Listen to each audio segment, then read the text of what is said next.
जो राजा का personal horse होता था, उसके गले में पंपलेट लिख दिया जाता था कि जिसने राजा की पराधीनता अधीन स्वीकार ना हो, अधीनता, तो वो घोड़े को पकड़ दे और युद्ध के लिए तैयार हो जा। और उस पर लिख रखा था राजा के पास 72 अक्षौणी सेना है, 72 करोड़ समझ लो मोटे शब्दों में।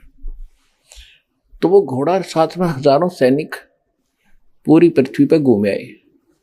जाते समय भी चुनक ऋषि की कुटिया के पास से गए, जब वापस आए तब भी वहीं से गुजरे। चुनक ऋषि इस ब्रह्म का पुजारी था, काल का। इसने कहा अब देखो काल क्या चाल है, पहले तो इसको एटम बम बनवाया, हट गजब की साधना करवा दी, परमाणु बम बनवा दिया, बना दिया भक्ति सिद्धि शक्ति का। उधर से उसके हाथ में रिमोट, उसकी बुद्धि भ्रष्ट कर दी। संत का और राजा गेल खसन की के मतलब होया करे, वो अपना काम करे, वो अपनी भक्ति करे।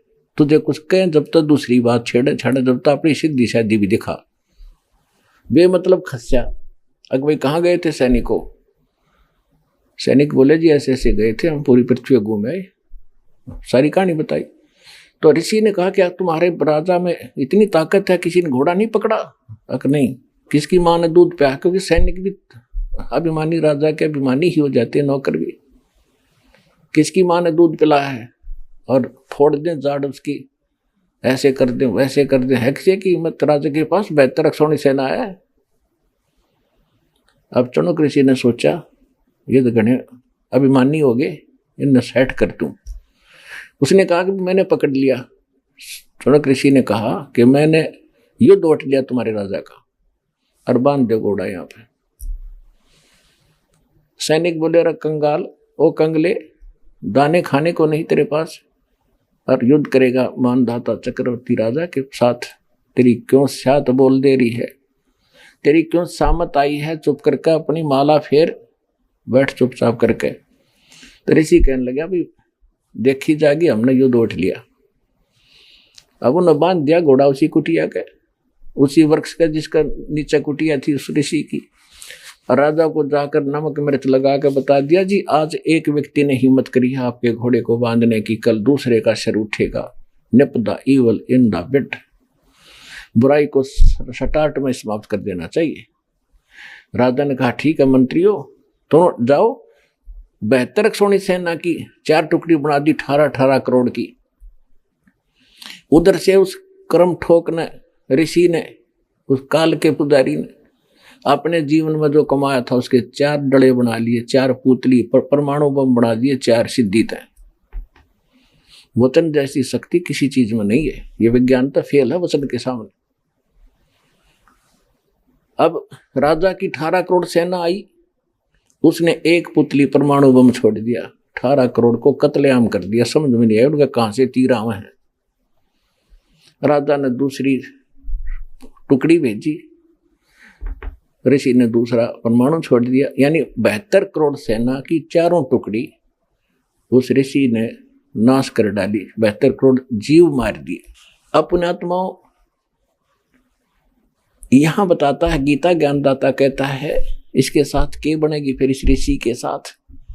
अब तक इसने टीटी पाक के और 72 करोड़ जीव मार दिए। देखो जीव हिंसा कोई किसी हथियार से कर दो, या अपने शराब से कर दो, या अपने किसी सिद्धि साधना से कर दो, वो तो पाप ही है।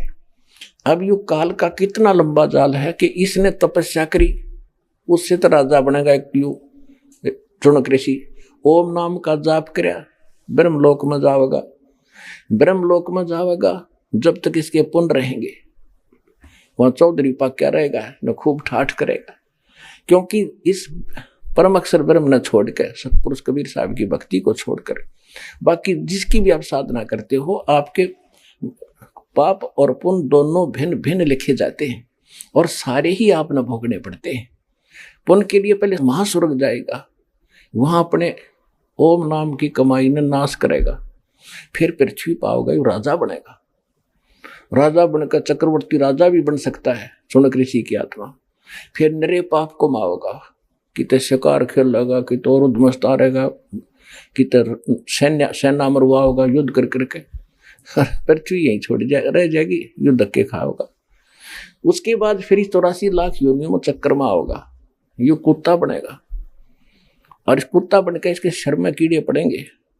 वो जितने 72 करोड़ सैनिक इसने मारे थे वह सारे इसको चुन चुन कर खाएंगे। अब गीता ज्ञानदाता कहता है कि ये ज्ञानी आत्मा है तो उदार है, यानी समर्पित है भगवान के लिए, लेकिन ये मेरे वाली घटिया साधना में ही लीन रहे, मेरी अनुत्तम गति में रहे कि जन्म मृत्यु मेरी भी रहेगी और ये भी 84 लाख योनियों में चक्कर काटते रहेंगे, ब्रह्मलोक में जाओगे, फिर पुनरावृत्ति में आओगे।